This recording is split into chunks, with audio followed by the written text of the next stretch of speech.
नमस्कार दोस्तों, आप सभी का स्वागत है the Amrit education YouTube channel पर। दोस्तों, एनटीपीसी की परीक्षाएं बड़े ही स्तर पर सुचारू रूप से चल रही हैं। 5 जून से 12 जून तक पेपर हो चुके हैं और दोस्तों आगे भी आपके 23 जून तक यहां पर पेपर होना है।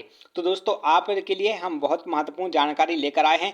5 जून से 12 जून तक जो प्रश्न पूछे गए हैं उनका संग्रह कर आए हैं और उनके आधार पर जो प्रश्न पूछे जाएंगे उसके बारे में हम आपको बताने वाले हैं। तो ये वीडियो बहुत ही खास होने वाली है आपके आने वाले एग्जाम के लिए। तो आप वीडियो को लाइक और चैनल को सब्सक्राइब जरूर कर लें। और चलिए शुरुआत करते हैं इन प्रश्नों की।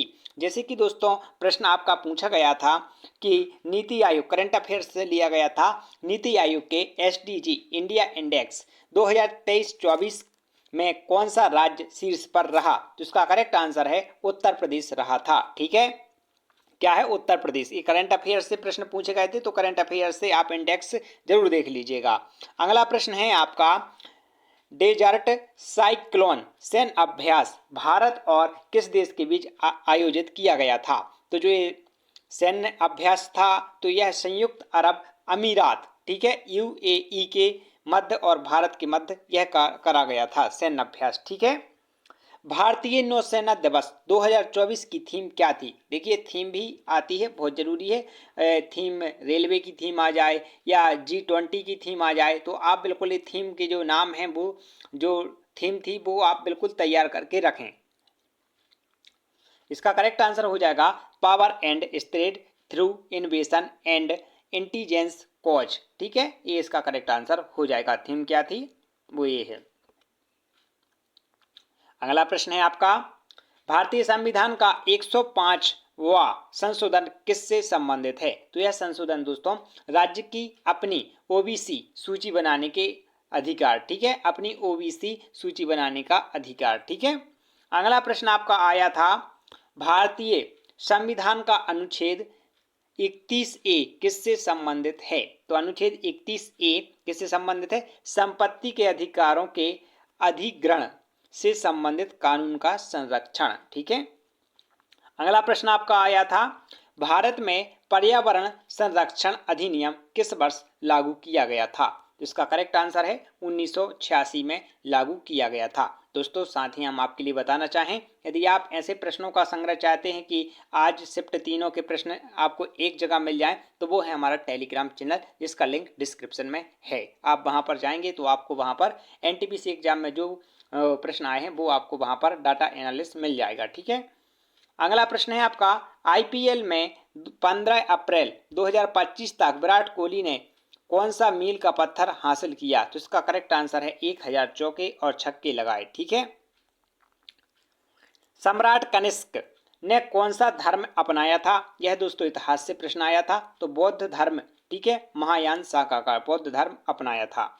अगला प्रश्न है आपका, भारत और भूटान की सीमा पर मुख्य रूप से कौन सी पर्वत श्रृंखला स्थित है? तो इसका करेक्ट आंसर है हिमालय। अगला प्रश्न है आपका, आर्थिक सर्वेक्षण 24-25 के अनुसार 23-24 में भारत में अनुमानित बेरोजगारी दर क्या है? तो अनुमानित बेरोजगारी दर है 3.2%। 2011 की जनगणना के अनुसार, देखिए 2021 में जनगणना नहीं हुई थी, इस कारण 2011 से ही आते हैं, तो 2011 की जनगणना जरूर आप देख लीजिएगा। ठीक है। लिंगानुपात क्या था? तो 1000 पुरुषों पर 943 महिलाओं का अनुपात था। ठीक है।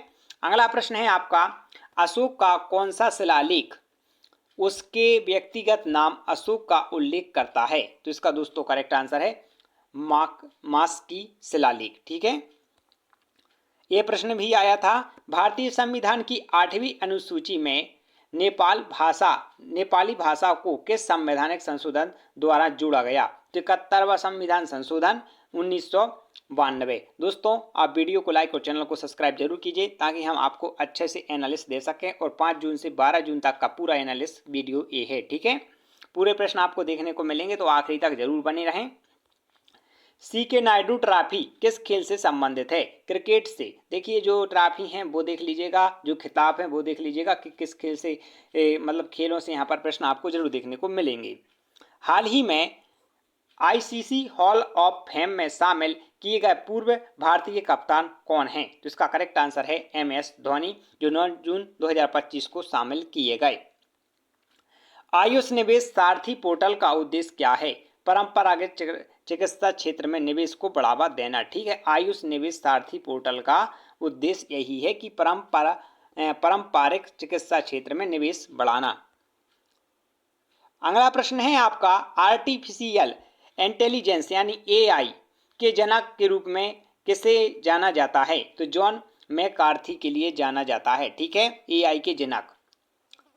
अगला प्रश्न है आपका, लकड़ी का जलना किस प्रकार की रासायनिक अभिक्रिया है? यह दहन प्रक्रिया है, ऑक्सीकरण का एक प्रकार है। ठीक है, ये दहन अभिक्रिया है।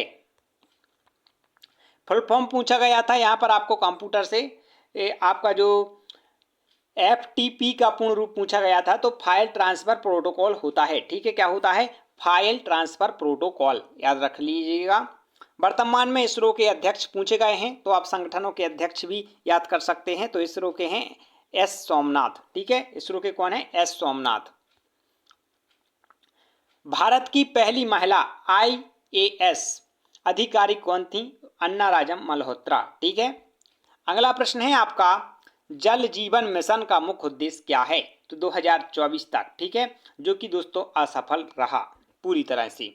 अगला प्रश्न है आपका, भारत की सबसे लंबी तटीय रेखा वाला राज्य कौन सा है? तो गुजरात, जो दोस्तों सबसे लंबी तटीय रेखा का खिताब रखता है।